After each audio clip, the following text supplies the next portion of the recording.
지방분권화와 지역사회 복지. 지방분권화는 언제부터라고 얘기를 했죠? 우리가 지방분권화는 1995년, 그러니까 1991년에 지방의회 직접 선거를 했고 1904년 뒤인 1995년에 지방자치단체장 직접 선거를 했어요. 그러니까 1995년부터는 지방의회와 지방자치단체장을 우리가 전부 다 직접 선거로 뽑기 시작을 한 거예요. 그래서 그때부터 1995년부터 우리는 지방자치제도가 부활했다라고 얘기를 해요. 부활. 그 말은 뭐냐면 이미 그 전에 지방자치가 이루어지고 있었다라는 거예요. 그게 언제냐? 이 책에 나와 있네요. 자, 1번. 일단 지방분권은 어떤 거예요? 중앙의 권한을 지방으로 나눠줬다 그래서 지방분권이에요. 권한을 나눴다. 그래서 지방분권의 궁정적인 역할은 중앙의 권한을 지방으로 나눠줬을 때 지방분권은 지역의 욕구에 적합한 맞춤형 서비스를 그나마 제공할 수가 있죠. 지역에 맞는. 그 다음에 주민의 욕구에 그나마 민감하게 대응할 수가 있어요. 이게 중앙에 집중됐을 때는 국회를 통과해야만이 가능한 건데 국회를 통과하려고 하니까 저렇게 당들이 싸워서 아예 국회 자체가 열리지 못하는 경우들이 많잖아요. 그러면 무한정 지연되는데 그래도 지방분권이 되니까 그래도 지방의회는 계속 열게 되는 거잖아요. 그래서 조금 더 민감하게 신속하게 이루어질 수 있다는 것이고 양질의 서비스를 개발할 수 있다는 장점이 있어요. 단점은 뭐냐면 서울과 제주의 정책이 너무 다르다라는 거예요. 이처럼 지역 간 복지 수준의 격차 및 지역 간 불균형이 발생할 수가 있는 것이고 지역 이기주의가 팽배합니다. 그래서 너네 지역은 그래 우리 지역은 이렇다 막 이러면서 지역 이기주의가 팽배하게 되고 중앙정부의 사회적 책임성이 약화되는 거죠. 지방분권 했으니까 복지는 너희들이 알아서 할 거지 우리 중앙이 간섭할 게 아니야 그러면서 중앙정부의 관심이 약화될 수 있다는 단점이 있습니다. 그래서 이거 시험에 나올 때는 어떻게 되느냐? 지방분권화의 영향이 아닌 것은 이렇게 합니다. 영향이 아닌 것은인데 거기에 지문에 중앙정부의 사회적 책임성이 약화됐다. 영향인 거예요? 영향이 아닌 거예요? 영향인 거죠. 다만 부정적인 영향인 거지. 이처럼 영향인 것은 했을 때는 긍정적인 영향, 부정적인 영향이 전부 다 정답이 될 수가 있는데 또 시험 문제에 똑같은 문제를 지방분권의 긍정적인 영향이 아닌 것은 이렇게 할 수 있어요. 그러면 아까 중앙정부의 사회적 책임성이 약화됐다. 이거는 정답이 되는 거죠. 이런 식으로 똑같은 지문이지만 질문이 뭐냐에 따라서 답이 될 수도 있고 답이 되지 않을 수 있으니 여러분들 내용 어렵지 않으니까 그 정도는 이해해서 여러분들 답을 체크해 주시면 되고 자, 그 다음에 지방자치제의 특성입니다. 그래서 우리나라의 지방자치는 헌법에서 제도적으로 보장되고 있다는 거 기억하시고요.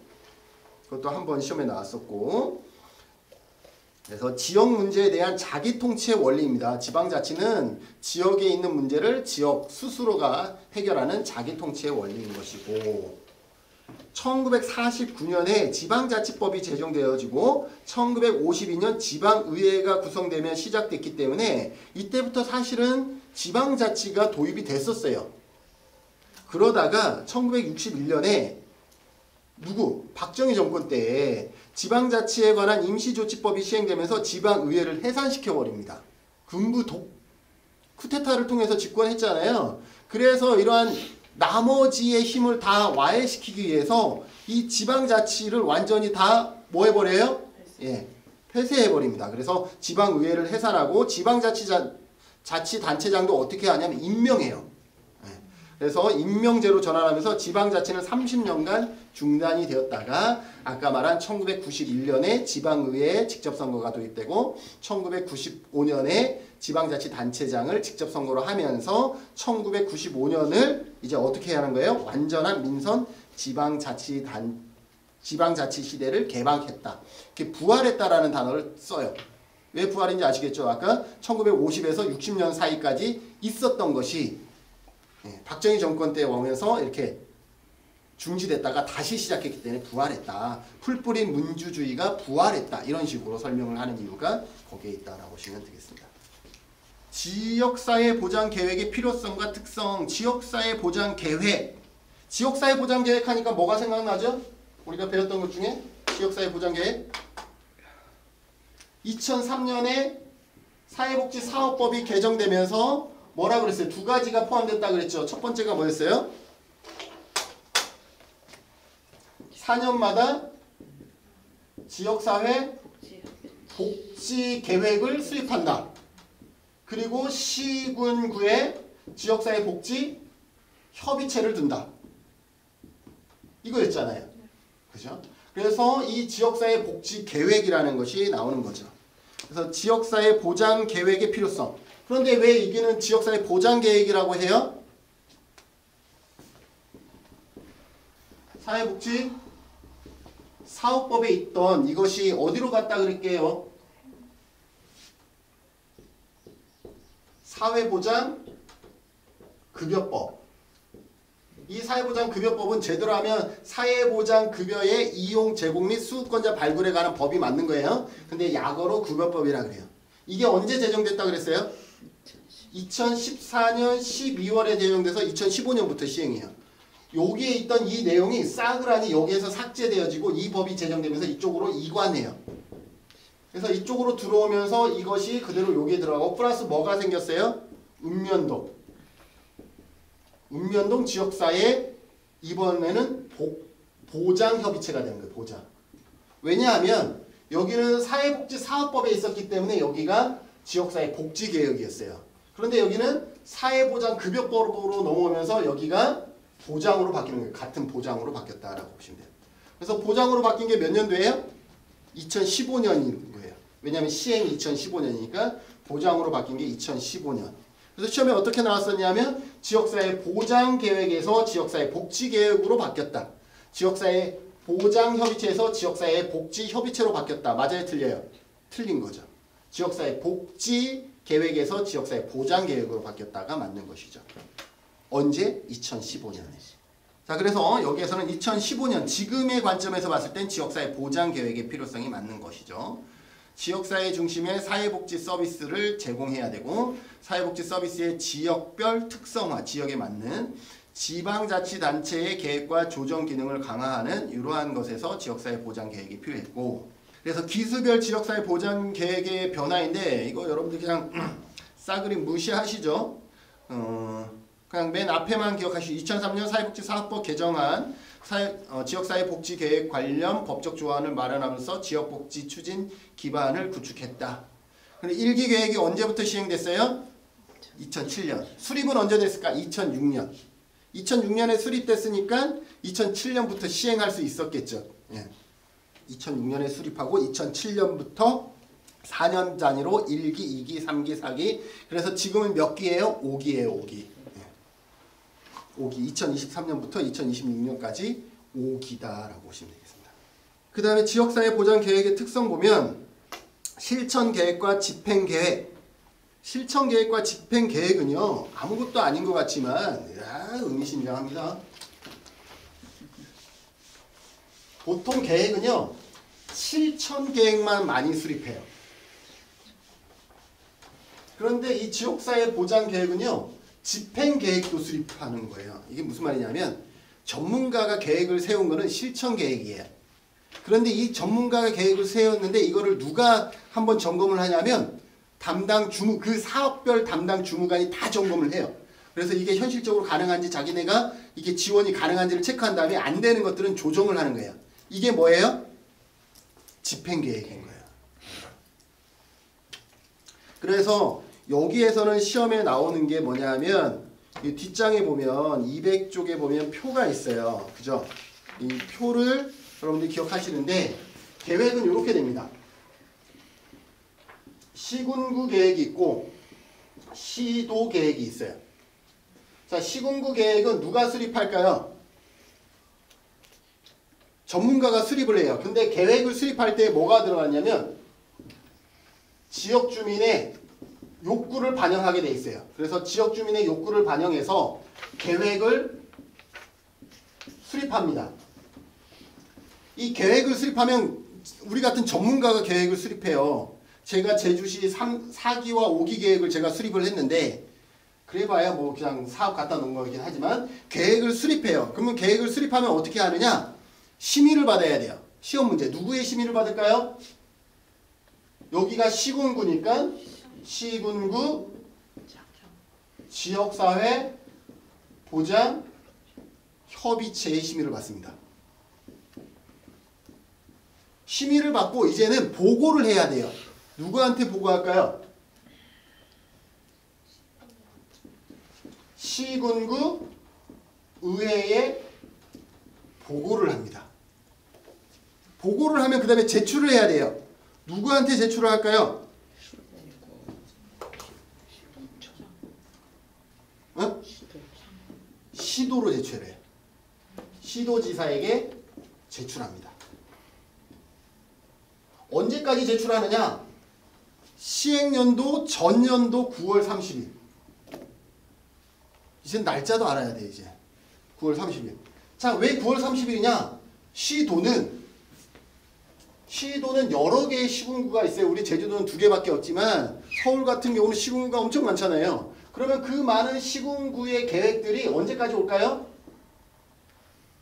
9월 말, 9월 30일까지 시도로 다 오게 되는 거예요. 시도 제출이니까.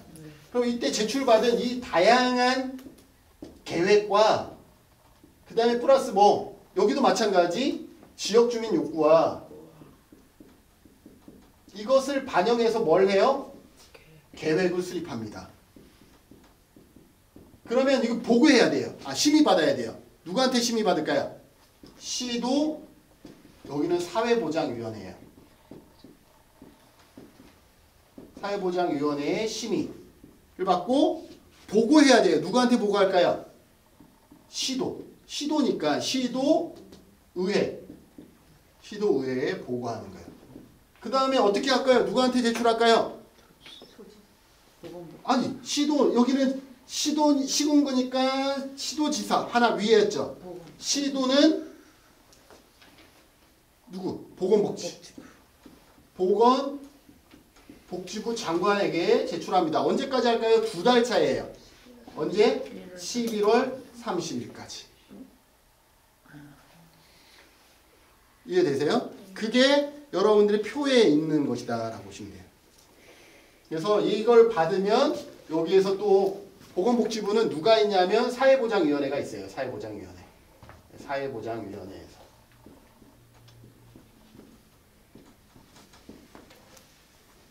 그게 여기에 내용이다 라고 보시면 되겠습니다. 그래서 시도와 시군구 바뀐 거고요. 그 다음에 연차별 계획이라는 게 있어요. 연차별 계획도 똑같이 가요. 그러니까 이게 뭐냐면 4년 단위로 하기 때문에 약간 2021년이었나요? 22년에 5기 계획을 수립했잖아요. 5기 계획. 그러면 이거를 매해마다 똑같이 가는 게 아니라 2023년을 위해서 연차별 계획을 세워요. 매해마다. 근데 이 연차별 계획은 똑같이 이 절차를 고스란히 밟는데 다른 건 뭐냐면 언제 제출할까요? 2달 후, 얘보다 2달 후 11월 30일까지예요. 그러면 시군구는 이렇고 시도는 연차별 계획을 언제까지 제출할까요? 2월 30일까지. 이게 왜 이렇게 2달이 늦춰지냐면 맨 앞달 때문에 이것 때문에요. 이거. 왜냐하면 5기 계획을 먼저 세우고 그해 바로 뒤태의 연차별 계획을 또 세우는 거예요. 이게 처음에 맨 첫 해가 9월 30일까지잖아요. 이거를 시도지사에게 제출한 다음에 바로 2달 안에 또 뭘 해야 돼요? 내년에는 그럼 뭘 할 거냐라 해서 2달 사이에 연차별 계획을 다시 수립해야 되는 거죠. 이해되세요? 그 다음부터는 상관이 없어요. 왜냐하면 기존에 있는 계획에서 연차별 계획만 세우니까 굳이 이렇게 1월달 안 넘어가도 상관은 없는데도 불구하고 맨 앞에 요거 때문에 2달씩 다시 늦춰진다라고 보시면 돼요. 그러니까 얘랑 2달이고 얘에서 연차별 계획이 또 2달이다라고 보시면 돼요. 되셨죠? 그럼 다시 앞으로 넘어갈게요. 199쪽에 실천계획과 여기에서 계획 수립했잖아요. 계획 수립하면 아까 전문가가 계획을 수립하면 그 다음에 이 계획을 그냥 제출하는 심의받는 것이 아니라 행재정 검토를 받아요. 누구한테? 담당 주무관에게.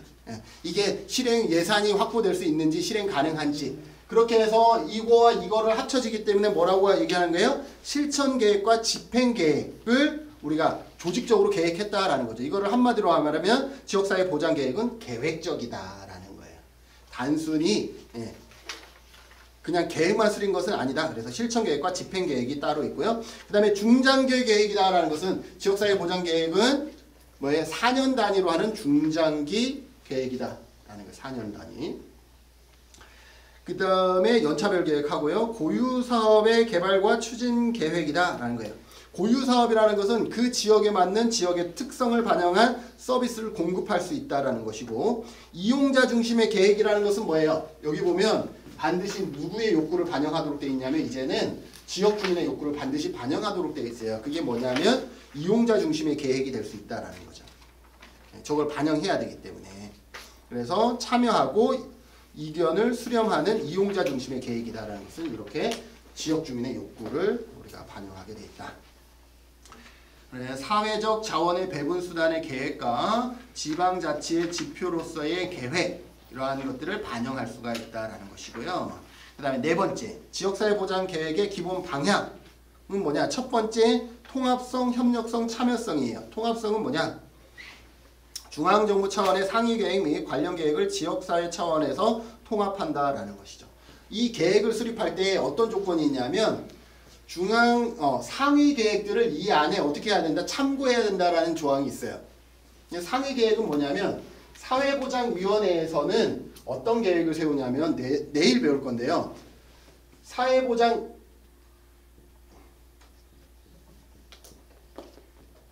보면 사회보장위원회가 있고 여기에 보면 뭐가 있냐면 5년 단위로 뭘 하게 돼 있냐면 기본 계획을 세우도록 돼 있어요. 그게 사회보장 기본 계획이에요. 사회보장 기본 계획. 그 표에 보면 맨 앞에 중앙 보시면 사회보장 기본법에 그 기본 계획 밑에 보면 기본 계획이라고만 적혀 있잖아요. 이게 사회보장 기본 계획이에요. 이 사회보장 기본 계획은 몇 년마다 수립한다? 5년마다 수립하는 거예요. 그러면 여기에 우리가 이 계획을 수립할 때는 그때 당시에 사회보장 기본법의 내용을 어떻게 한다? 이 지역사회보장 계획에 녹여내야 된다는 거예요. 그래서 통합성이라는 단어를 쓰고 있고, 협력성은 뭐냐 하면 지역사회복지 서비스 공급 주체인 지방자치단체와 민간복지기관의 협력. 그래서 이 계획을 수립할 때는요, 뭘 체크하게 돼 있냐면 민간 협력 사업인지 아닌지를 체크하게 돼 있어요. 그래서 이거는 단순히 공공기관만 하는 것인지 민간기관과 함께 연합해야만 할 수 있는 사업인지 이런 걸 체크하도록 돼 있어서 협력성, 민간 협력을 하고요. 그 다음에 참여성은 주민들의 참여하는 거죠. 지역 주민들은 어디서 참여할까요? 여기서 참여했잖아요. 그죠? 지역 주민 욕구. 그 다음에 매 분기마다 뭘 하냐면 모니터링이라는 게 있어요. 모니터링에 이제 누가 들어와요? 지역 주민들이 지역 주민 모니터링단 이런 게 있어요. 그래서 지역 주민들이 어디에도 참여하냐면 모니터링에도 참여하면서 이제 참여성을 계속 확대시켜 나가고 있다라고 보시면 돼요. 그래서 참여라는 단어는 뭔지 아시겠죠? 같이 참여한다라는 거. 그래서 지역사회 보장 계획의 수립 절차 이거 다 이해하시죠? 아까 이거 그대로인데 옆에 201쪽은 연차별 시행 계획이에요. 연차별 시행 계획도 앞에랑 똑같아요. 뭐만 달라요? 제출일만 다른 거죠. 제출일만. 2달 늦춰진다라고 보시면 됩니다. 근데 여기에서 시험 어떻게 나오는 줄 아세요? 이렇게 나와요. 시군구는 어디에서 심의 받죠? 지역사회 보장협의체죠. 근데 사회보장위원회로 바꾸거나 시도를 사회보장위원회인데 지역사회보장협의체로 바꾸거나 또 그런 거는 여러분들이 이제는 그 정도는 나도 암기할 수 있어 라고 하는데 또 쉽게 넘어가는 게 뭐냐면 시군구는 어디다 보고해야 되게요? 시군구 의회죠. 그런데 여기에 시도의회라고 적어요. 그러면 의회니까 여러분들이 그냥 생각 짧으면 의회 맞지? 그래서 의회 보고 시도의회 보고 맞네? 라고 넘어갈 수 있어요. 아니에요. 시군구 계획은 시군구 의회의 보고고 시도 계획은 시도의회의 보고라는 걸 여러분들이 기억해 두시면 되겠습니다. 그 다음에 이렇게 하면 시군구마다 계획이 같을까요? 다를까요? 엄청 다르겠죠? 그래서 지역사회보장 균형발전지원센터라는 게 있어요. 지역사회보장 균형발전지원센터. 여기는 책에는 없네요. 그래서 이 지역사회보장 너무 길어서 지역사회보장 균형 발전 지원센터. 여기서 하는 일은 뭘까요? 균형 발전. 그죠? 그래서 여러분들이 홈페이지에 지역사회보장 균형발전지원센터 치시면 이 사이트에 들어가면 지금 우리나라 모든 지역에서 올린 시군구 계획과 시도 계획을 다 다운받을 수가 있어요. 그래서 뭐 하라는 거예요? 다른 지역 어떤 거 하는지 너네 참고하라는 거예요. 그래서 다 올려놨는데 신기하게도 5기 계획은 재작년 말에 수립해야 했거든요. 그래야 작년부터 시행이잖아요. 근데 아직도 사이트에 안 올라와 있어요. 5기는. 그거는 어느 지역이든지 안 올린 지역이 있는 거예요. 그래서 아직 5기 계획이 작년에 올라왔어야 되는데 아직까지 안 올라와 있더라고요. 엊그제 한번 들어가 봤는데. 아무튼 지역사회보장 균형발전지원센터는 그러한 역할을 하게 된다라고 보시면 되겠습니다. 그 다음에 시군구 지역사회보장 계획과 시도 지역사회보장 계획에 포함되는 내용은 여러분들 한번 좀 읽어보시죠. 네, 읽어보는 걸로 하고 이제 사회복지협의회로 넘어가도록 하겠습니다. 사회복지협의회가 어디예요? 사회복지협의회. 맞아요. 여기에요. 네. 사회복지협의회에서 네.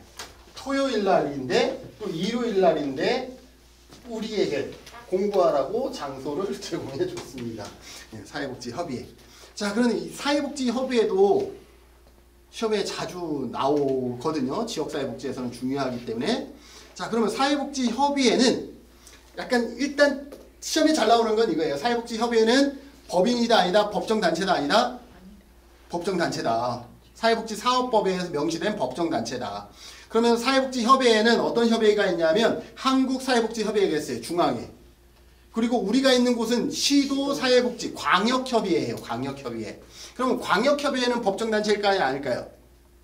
얘도 법정단체예요. 법에서 광역, 시도도 법정단체예요. 우리 제주도는 시군구협의회가 없어요. 그러나 일부 지역에는 시군구에도 협의회가 있어. 제주시 사회복지협의회, 서귀포시 사회복지협의회, 시군구에도 있어요. 그럼 만약에 시군구에 사회복지협의회가 있다면 그 시군구의 사회복지협의회는 법정단체일까요? 아닐까요? 법정단체예요. 그것도 법정단체. 이게 시험이야. 그러니까 모든 게 법정단체야. 근데 문제는 작년까지는 한국과 시도, 광역은 둔다야. 무조건 모든 지역에 한국은 하나밖에니까 있고 광역 17개 광역의 사회복지협의회는 무조건 하나가 있었어요. 둔다니까. 그런데 시군구 협의회는 둘 수 있다야. 그러니까 우리 제주도는 있어요, 없어요? 없어. 없어도 돼요, 안 돼요? 되는 거야. 둘 수 있다니까. 우리는 안 둔 것뿐이니까. 그런데 올해 언제부터? 1월 3일부터. 올해가 아니라 내년 1월 3일부터. 우리의 시험 문제는 항상 시험일 기준이에요. 그런데 시험일 기준 우리 11일이고 1월 3일부터 시행이 바뀌어요. 뭐라고 바뀌냐면 둔다로 바뀝니다. 법은 이미 둔다로 바뀌었고 이게 적용이 1월 3일부터 내년 1월 3일부터. 그러면 여러분들은 답은 뭐예요? 시군구는 사회복지협의회를 둔다가 맞아? 둘 수 있다가 맞아요? 둔다가 맞는 거예요. 그러니까 여러분들이 기출문제 풀었을 때 지금까지의 모든 기출문제에서 많이 나왔던 것은 뭐냐면 시군구 사회복지협의회는 둘 수 있다를 둔다로 해서 이게 틀린 거였어요. 지금까지는. 그런데 여러분들은 이제는 둔다가 맞는 걸로 이제 바꿔서 공부하셔야 돼요. 이해되시는 거죠? 여러분들은 둔다가 맞는 겁니다. 자, 그게 시험에 제일 많이 나왔던 거예요. 자, 그러면 봅시다. 사회복지협의회. 민간사회복지 증진을 위해 협의조정, 정책개발, 조사, 연구, 교육훈련, 자원봉사활동 진흥, 정보사업, 사회취약계층을 위한 사업 수행을 통해서 우리나라의 사회복지 증진과 발전에 기여하는 사회복지 공익법입니다. 한국사회복지협의회는 뭐다? 공익법인이다 라는 것이고요. 여기서 중요한 것, 사회복지협의회와 협의체를 또 이렇게 잘 판단 못하시는 분들이 있어. 협의회는 어떤 사람의 조직이에요? 민의 조직이에요. 개인과 단체의 조직이야. 사회복지협의회는 개인과 단체의 조직이다라고 보시면 돼요. 관이 들어와 있어? 안 들어와 있어? 안 들어와 있어요. 그래서 민관이라는 단어가 들어가면 협의회가 아니라 그 옆에 있는 뭐다? 지역사회 보장 협의체입니다. 그래서 민관협력 들어가면 협의체. 개인과 단체의 연합, 조직 이렇게 하면 협의회. 그리고 2번 봅시다. 시도사회복지협의회. 시험에 조금 어렵게 나오면 연도가 나올 수가 있어요. 조금 어렵게 나오면. 그래서 1984년에 일부 조직되면서 현재 전국 7개 지역에 조직되었고, 현재 여기 일부 조직되면서 현재 전국 17개예요. 17개. 뭔가 잘못된 것 같아. 현재니까 17개. 우리가 17개 시도잖아요. 17개 시도이기 때문에 17개 지역에 조직되었고, 한국사회복지협의회 정관에 의해 조직되어 처음에는 그냥 정관회에서 만들어졌다가 언제 법정단체가 된 거예요? 1998년. 1998년에 뭐가 법정단체가 된 거예요? 시도가. 여기 지금 우리가 공부하고 있는 이 시도협의회가 언제? 1998년에 법정단체가 된 거예요. 그 전에는 협의회가 있어도 법정단체는 아니었던 거죠. 네, 운영되었고, 시도 단위에만 설립되어 활동되어 왔기 때문에 지역사회 밀접한 사회복지 문제 해결에 접근하기가 어렵다는 한계가 있어서, 밑에 3번 시군구 사회복지협의회가 언제부터 만들어졌냐면 1995년에 원주시에, 시도가 아니라 그 밑에 시군구에 만들어진 거예요. 원주시의 사회복지협의회가 가장 먼저 조직되었어. 이 1995년에 원주시에 만들어진 이 사회복지협의회는 법정단체예요, 아니에요? 그때 당시는 아니었어. 그때는 그냥 필요해서 만들어졌다가 언제? 사회복지사업법 개정에 따라서 2003년에 개정에 따라서 필요한 경우에는 시군구 단위 시군구 사회복지협의회를 둘 수 있다. 시군구에 둘 수 있다. 언제 법에 반영됐어요? 2003년에. 근데 여기는 그러니까 2003년 이후에 시군구 단위의 협의회도 뭐예요? 법정단체인 거예요. 독립적인 법정단체예요. 그런데 2003년부터 지금까지는 뭐였어요? 둘 수 있다였어요. 그런데 그 마지막 동그라미 볼까요? 사회복지사업법이 개정되면서 2025년 1월 3일 시행이에요.